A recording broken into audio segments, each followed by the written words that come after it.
The Eagles are Super Bowl champions. And now Lombardi. I feel like this is the question we pose after any team wins the championship. Can they go back to back? Is it realistic they could make this point again and reach the mountaintop again? What do you think, Riff? I think that's an easy yes. I think at minimum we'll make the NFC Championship game. I think what we've seen from this team, here's the thing, and I'm gonna sound real dangerous. I don't give a fuck. I'll be honest. We went to the championship in 2022. 2023 we started the season 10-0, 11-0, something like that, or 10-1. Yeah, it was something like that where we were winning some close games. We were winning. Yeah, we were like offensively. You know, we had some moments. Our coordinators were pretty bad. We get new coordinators. I think Vic Fangio stays. I think our defense is going to stay intact for the most part. I think we'll lose Slay. We'll lose either Milton or Sweat. So I would like to keep Sweat. You think Bond stays? Is Slay going to retire or no? I think he made a post saying this, like the NFC Championship game was like his last game. I just don't think we'll pay him the money. I think Bond stays. That's their number one priority. Because right now I know the major loss right now is Kellen Moore. He's going to be the Saints head coach. It's a major loss. I think, You're cooking. based on what you had last the year. year prior. Yeah, how bad Brian it could Johnson get. and Kellen Moore. This is another year where Nick Sirianni has to get the OC hire right. Fucking Jalen Hurts and getting his coaches a job is fucked. It'll be fourth new OC. I think Zach Bond, they talked about it. He's the number one priority this offseason. I think Milton, he should be. I won't be Sweat. surprised if a team overpays for Bond, I think we'll overpay for Bond. i.e. the Broncos. We're desperate at linebacker. I won't be surprised if we give him the most money a linebacker's making in the league. I think it's going to be hard to keep all three of those guys. I think one of them is doable. You got to think about it. Milton Williams, I mean, for as good as Jalen Carter was, Milton elite. Williams was just as He was good. elite, bro. And he took over games. Like, there were so many moments where he was just dominating. He He was the dominated the highest Super Bowl. graded player in the Super Bowl. No, he's Yeah, a dog. and then Josh Sweat also dominated. I think Milton can get upwards of 20 to 25 million per That's year. the thing. Like, I think our team is we think our players are great, but they're great within each other. Like, Sweat's great, Milton's great, Jalen Carter's great. They're on the same So much defensive depth. Yeah, line. it's stupid. We have so much depth. We have guys that play well. What does Milton look like if a team like The Chargers. Oakland or the Raiders throw him a bag or the Chargers throw him a bag? You know what I'm saying? Like, I think we'll be able to fill those needs. So I think that's why Zach Bond. That's why I think we'll keep him, because you can't just replace that. Like, you cannot just replace what he did. That I think we can replace defensive linemen. We've been a pretty good defensive lineman team for the past 3, 4, 5 years. And then I think we'll ace the draft, which has always been a thing with Howie for the most part. And then offensively, everybody's getting back and everybody's in their prime. Saquon's in his prime. Smitty is walking to his prime. A.J. Brown's in his prime. Jalen Hurts is 26. Dallas is in his prime. The offensive line, probably Lane Johnson might take a step because he's the guy of age. But Jordan's young. Cam Jurgens young. Landon Dickerson is young. This team. And then we pump out. We have the best offensive lineman coach in football. It's stupid. So it's like we're keeping Vic Fangio. We're keeping Nick. If we get the offensive coordinator right, even if we get an average guy, we've shown we can still Kellen Moore's be average. great. Yeah, we can still be great. This team has all the tools in the makings of being a repeat team. It's really just about what these other teams do. I think defensively we'll be one of the best defenses in the world. It's just shit. Not many teams have that GM that can, ace a off season. You got to look at Detroit. I do look at Detroit as a dangerous team. Aiden comes back. Their defense will be a lot more healthier coming up to this year offensively. We didn't see an offense like that, so we don't know how we'll match up with them.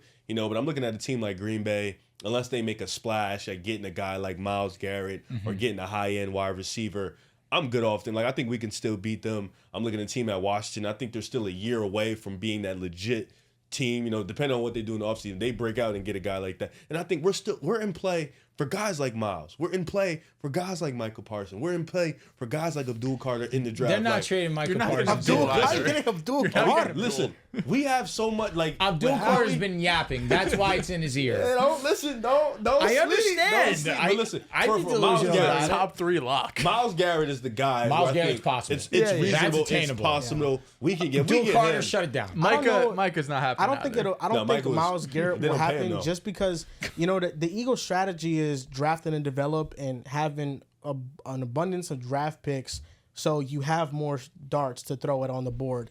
And I feel like with the Eagles, this was the most talented roster all year long.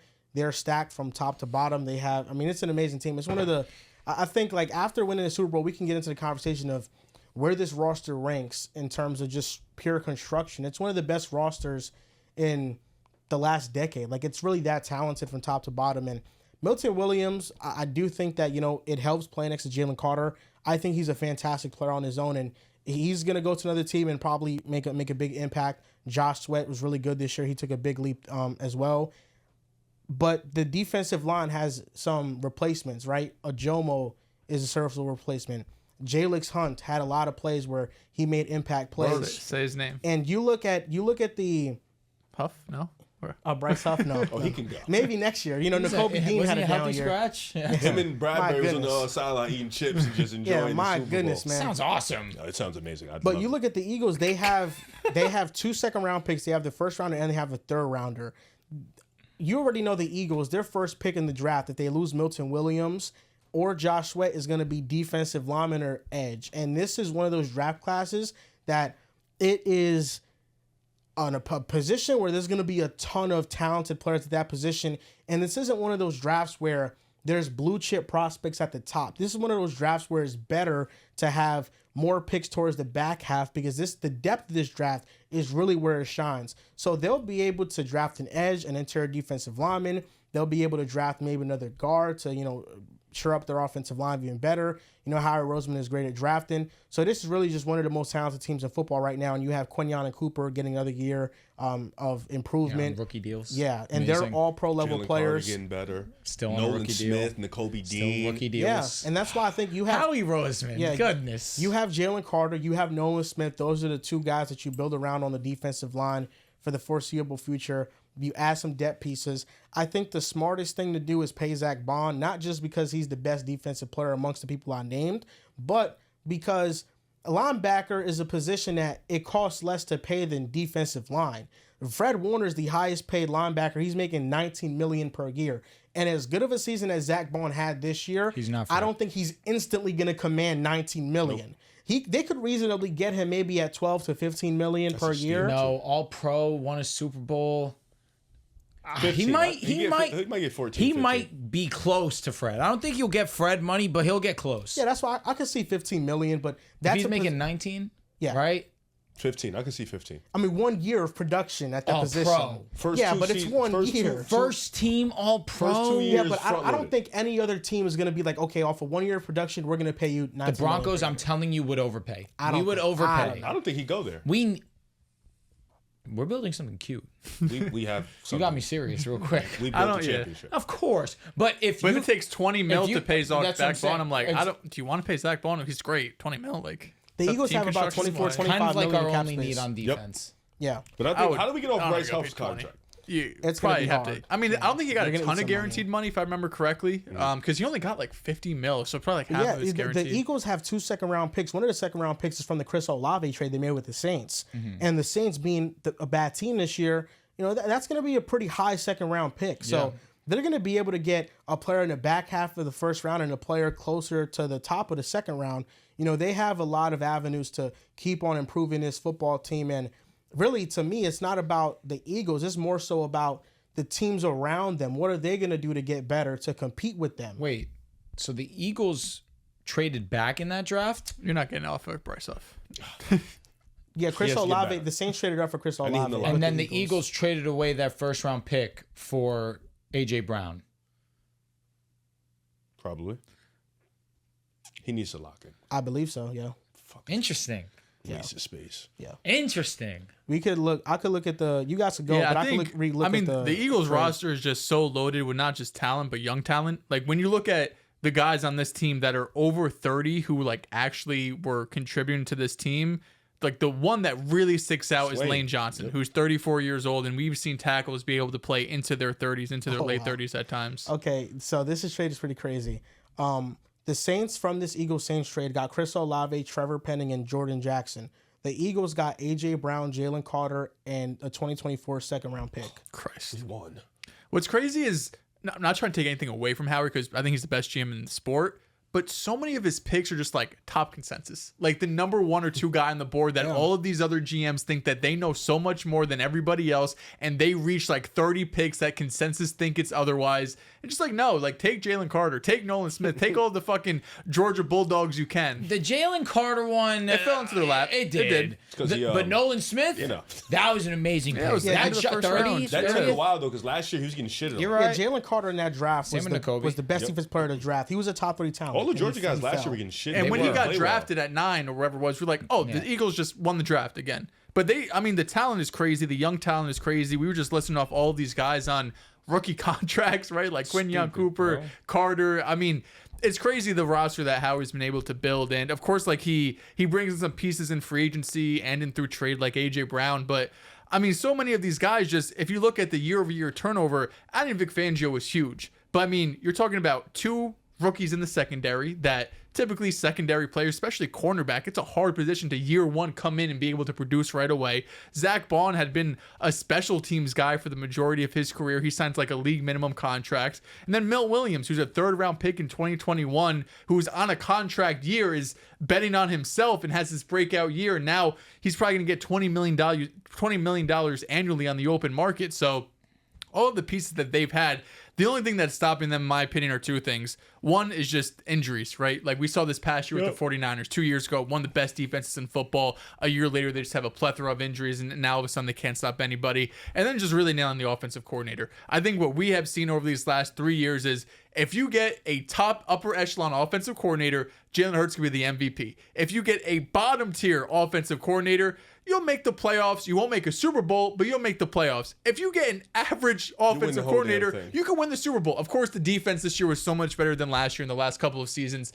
but just having league average at coordinator is going to be good enough. And I mean, the one step behind the Eagles are just that so many coordinators got hired already, right? All the head coaches got hired, so they brought in their staff. So, you know, the well of offensive coordinators isn't as large as it would be if this happened, you know, right after the regular season. But you got to imagine anybody out there that's looking for an offensive coordinator job, why wouldn't you want to go to Philly? You got everything you could ask for from an offensive line, quarterback, wide receiver, running back. There's no piece there that you should not succeed with, which is crazy to think why Brian Johnson failed, which is just ridiculous. But this team is crazy, man. I mean, like the big free agents you mentioned, Milton, and then Zach Bond, Mekhi Becton is, I wouldn't be surprised if he tried to get a payday, because coming off his Super Bowl, this might be, with all his injury history too, this might be his one chance to like really get paid. So maybe you lose him, but all the rest of the offensive line is still pretty much figured out. They're all young outside of Lane. And you guys, like you mentioned, you have the best offensive line coach in the NFL, been one of the best at drafting offensive linemen, and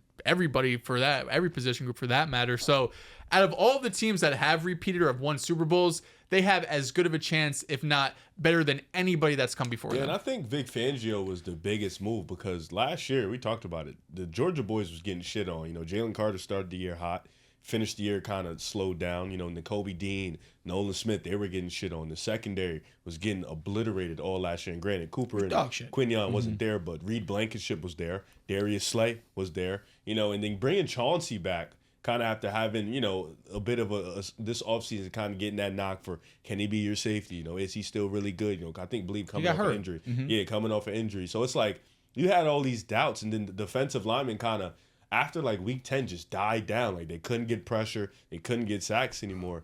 Vic Fangio comes in, he completely flips the whole situation. Now you're able to get pressure every damn play. Now you're able to get turnovers. You're able to force turnovers. You turn Zach Bond into one of the best linebackers in football. He didn't even play this position his whole life. So it's like a completely different position. So it's like, it's Vic Fangio. Like if you can hit on coordinator, which I think you should try to get somebody who can consistently be here, because this is Hurts' like 4th coordinator in like 4 or 5 years. He hasn't had a consistent guy. You know, his best chemistry was with Shane Steichen. So if you can get somebody that can have this passing offense booming with the guys you have. The thing is, if you do that, they're gonna leave. Yeah, like that's fine. Shit, that's killing me, they man. can leave, but at least have a year where you can have Smitty and AJ and Dallas do what they do, and like, then you have Saquon running. Learned how to call an offense. Fuck. I'm talking about if that offense is booming, and then the defense, it gets dark. It's like with the Eagles, like Detroit on crack. It's just so many layers to them that you have to game plan for. Taylor Rooks. Yeah, and she's so dumb. You have to game plan for the defensive line. Then their linebackers can really cover in space. The Eagles played a majority cover 4 quarters in the Super Bowl, and they just kept everything in front of them and leaving their corners one-on-one on the outside. They didn't fear any of those receivers on the Chiefs. And you have a secondary that is really good, who they get after it, they tackle well, one of the best tackling secondaries in the league. There's so many things you have to worry about. Then with the Eagles offense, it's, Saquon Barkley, 2,000-yard rusher. Okay, if you try to take that away, now you have to worry about A.J. Brown and Devontae Smith one-on-one. And that's where I feel like the Eagles just thrive. Those sideline shots down the field, those one-on-one shots. A.J. Brown won all of his matchups against McDuffie. And Jalen Watson, it didn't matter if he was guarding Devontae Smith or Jahan Dotson. He wasn't playing well against them either.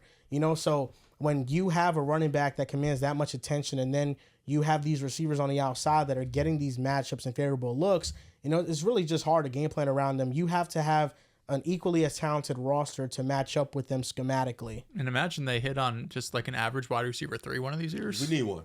Just someone that's okay. It was almost so poetic for Jahan Dotson to score the first touchdown. Yeah. So Johnny Wilson dropped that easy. Did he score the pass? first? Yeah. Didn't he get stopped short? That's He what got I'm stopped saying. at the He one, almost did, and and then then Jalen push. touched It was it. like a plus 8,000 on FanDuel. Bro, That's He must have been it crazy. just would have been Oh my goodness. such a perfect ending, ending. You know what I mean? Ending for And it was a Jahan. dot. It was a dime. It was a dot. I mean, come on, it's They big shoulda- game, Jalen. They should have gave him that touchdown.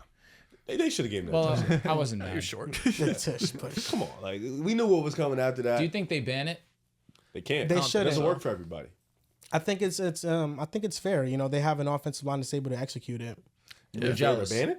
No, it's fair to call the play. Yeah. Yeah, no, you have can't to be able to stop it. And there have been some teams that have been able to do it in moments. Like the Buccaneers are able to really square up and play it Bills really well. too, for sure. So, there's a way to do it. It's just when you have an offensive line that big that their average height is like 6'5". And, Bills should- and that man right there squats over 600 The pounds. Bills should not even a tush push. It's like a get up and run to the Yeah, left. The Josh, Bills yeah. is simply just a quarterback sneak. That's Yeah. what it is. And, when you have an offensive line in front of you, then you have, Jalen Hurts, but then also players behind him that are pushing him as well.